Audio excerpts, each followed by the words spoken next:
بسم الله الرحمن الرحیم. نن زموږ د طریقة العصریه د اولې حصې الدرس الثالث والعشرون یعنی دېرشتم درس، او په دېرشتم درس کې زموږ الفعل المضارع فعل مضارع دی. الفعل المضارع موصوف صفت دی، او المذکر المفرد د مفرد مذکر باس دی. دې طرف ته د فعل مضارع باس دی، او بیا پکې دی خو استفهامیه سوالیه جملې دي، او د کتاب د سر نه 101 نمبر درس دی. نن مونږ په درس کې به د غایب باره کې بحث کوو، د غایب باره کې، او بیا به دې خوا د امر صیغې استعمالو جي. نو سعید یفتح الکتاب، سعید یفتح الکتاب، نو داسې به وی سعید یفتح الکتاب. د تجوید یو قاعده پکې دلته لګېدلې، تنوین نه پس حروف یرملون نه یا راغلی ده، نو دا تنوین چې دی دا به په دې کې مدغم کیږي. ٹھیک شو، ادغام یعنی دا به دې کې مرج شي. نو سعید یفتح الکتاب، سعید کتاب کولاوي، فتح یفتح معنی کولاول. نو سعید یفتح الکتاب، سعید کتاب کولاوي، سعید یفتح کولاوي الکتاب کتاب. نعیم دا بل یو طالب دی، یاخذ اخلی نسی القلم قلم. نو نعیم یاخذ القلم، نعیم قلم نسی. جمیل یو بل طالب علم دی، یقرأ اغا لولی وای رساله خط وای خط، نو خط وای خط لولی. جمیل یقرأ الرسالة، جمیل رساله لولی خط لولی وای. او دی خو اوس استفهامیه جملې را کړي دي. وای من معنی دا څوک، او دلته من معنا څوک، د دې من معنا را څوک. نو دا سوالونه یې رانه کړي. من یفتح الباب، دروازه څوک کولاوي، څوک دروازه کولاوي. من یفتح الباب، څوک دروازه کولاوي یا دروازه څوک کولاوي. من یاخذ القلم، قلم څوک اخلي، څوک نیسي، قلم څوک نیسي یا قلم څوک اخلي. من یاخذ القلم، قلم څوک نیسي. من یقرأ الرسالة، خط څوک لولي وایي.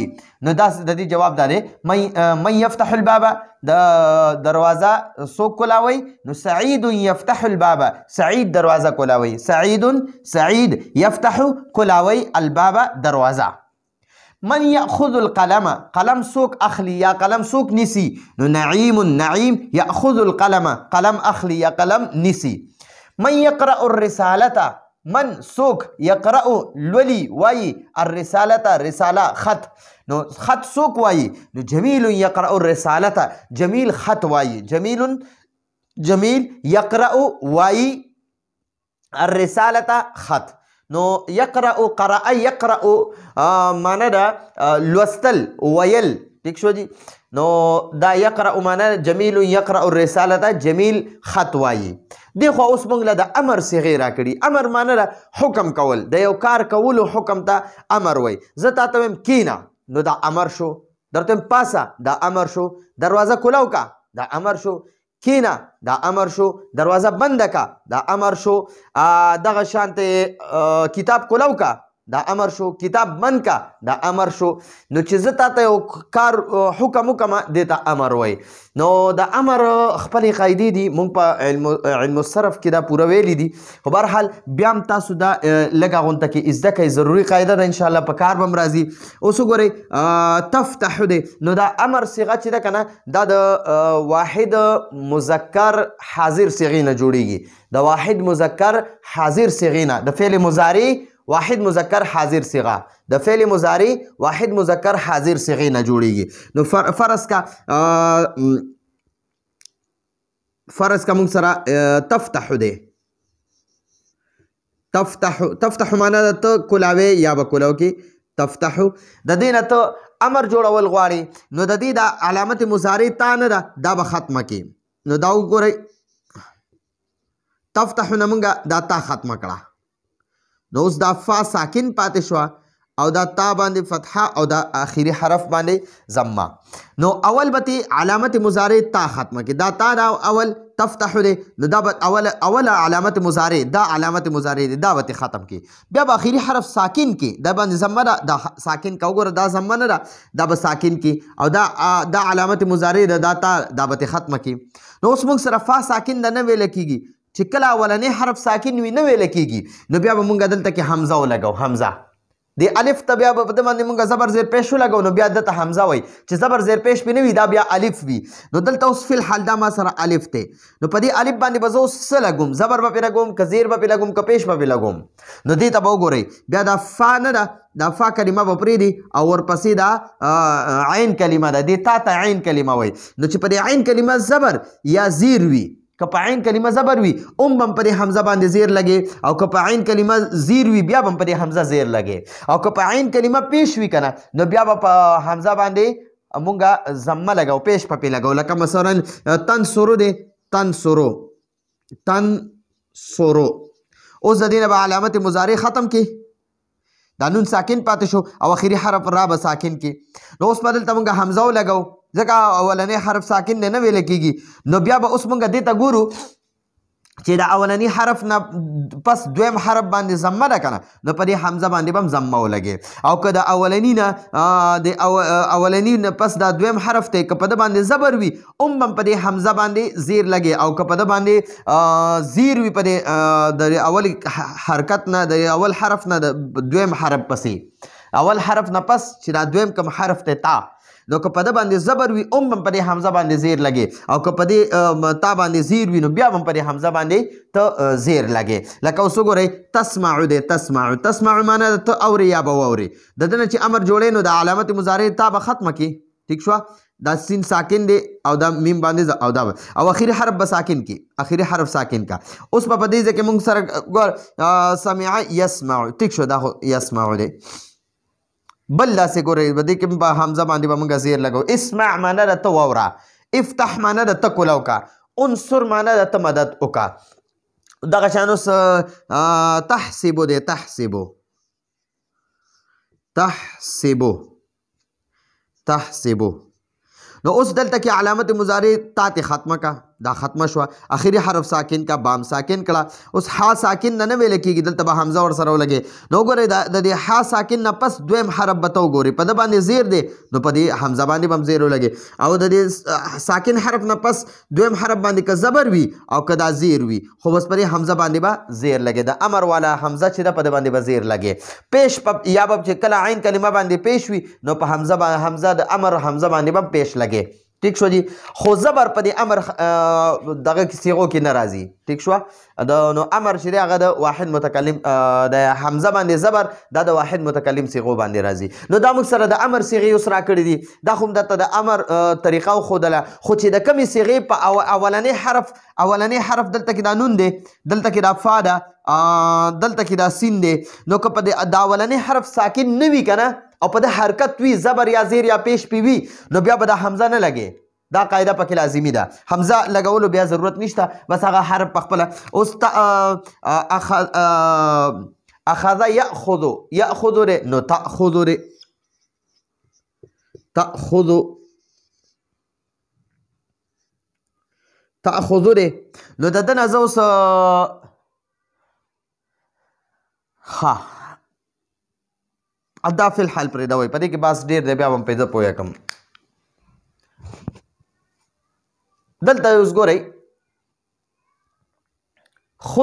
خذ معنی ده ته ونیسه. خذ ونیسه یا ته واخله. خذ الکتاب یا نعیم نعیم ای نعیم کتاب ونیسه یا کتاب واخله. خذ الکتاب یا نعیم ای نعیم ته کتاب واخله. زما سره کتاب دی زه تاله در کوم زه تاته نعیم دا کتاب واخله.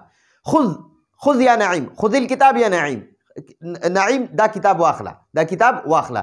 خذ الکتاب یا نعیم نعیم دا کتاب واخله.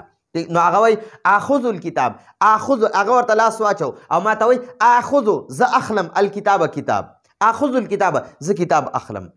اوس زه تاته وایم افتح معنی ده ته کولاو کا الکتاب کتاب زه تاته وایم کتاب کولاو کا. افتح الکتاب افتح الكتاب. نو ګورئ دا افتح الكتاب دی، نو دلته کې دا الکتاب چې دی الف لام د حمزه نه بیا حرکت ختم شي، نو دلته لام هم ساکن دی او د افتح د حم ساکن ده. نو کله چې دوه ساکنین یوځای شي نو اولنی ساکن له به زیر ورکړي، نو دا به د افتح الکتاب بیا وی.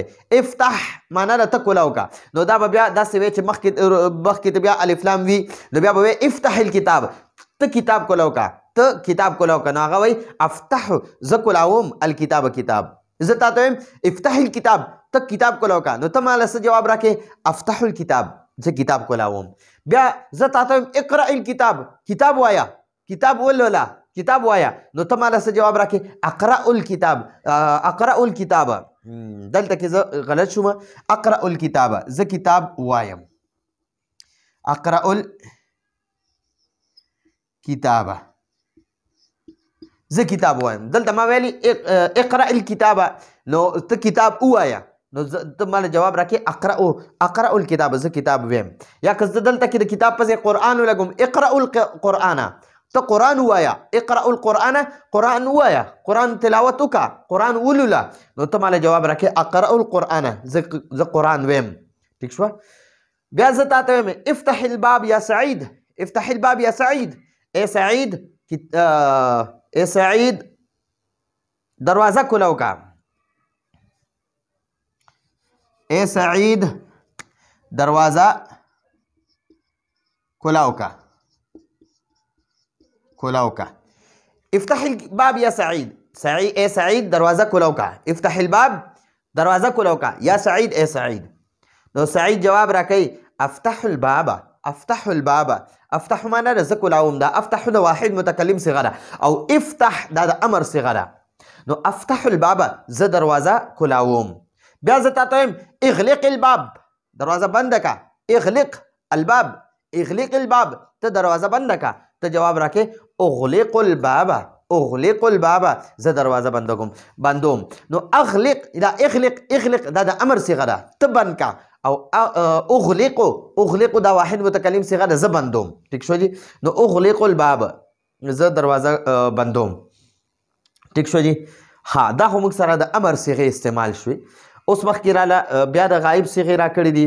وایي محمود یفتح الشباک، شباک کړکۍ ته وایي، دا چې کوم دروازه کمرو کې کړکیانې لګېدلي بهر طرف نه هوا دپاره، نو دغې ته شباک وایي. نو محمود یفتح الشباک، محمود کړکۍ کولاوي، محمود یفتح الشباک محمود کړکۍ کولاوي. ویغلق الباب، ویغلق الباب او هغه دروازه بندی، ويغلق الباب او هغه دروازه بندي. ويقرأ القرآن او هغه قرآن وایي. نو دلته کې وګورئ دا یا چې په شروع کې وي نو دا د غایب دپاره دا صیغه د غایب وي، غایب. او چې کله په شروع کې دغه ویږي حمزه وي نو هغه متکلم دپاره وي، او یا به داسې حمزه مکسور وي وغیره، یا به مفتوح مضموم وي، نو هغه بیا د امر صیغې دي. خو هغې کې یو خبره یاد وساتئ چې د امر آخري حرف به یا داسې ساکن وي څنګه افتح کې د ح ساکن ده، خو که چېرته کې د دې ح نه پس دا ساکن ح ده، خو که د دې نه پس الف لام راشي که نه الف لام، نو بیا به د دې ح د الف لام کې چې دا لام دام ساکن دی، خو په دې الف باندې حرکت وي، خو دا حمزه وصلي دی، قطعي نه دی، د ده دا حرکت بیا زبر زیر پیش بیا نه ویلی کېږي. نو بیا افتح چې کوم ح ساکن د دې باندې موږ زیرو لګو او دې لام سره بیا ووایو، نو افتح الباب بیا موږ وایو، افتح وي خو دا بیا موږ افتح الباب وایو. ٹھیک شو جی. نو دا زمونږ الدرس الثالث والعشرون یعنی د رشتم درس کې دا دریم سبق و. نو انشاءالله راتلونکي درس پورې اجازت غواړو. هذا هو المرام والله اعلم بحقیقة الكلام.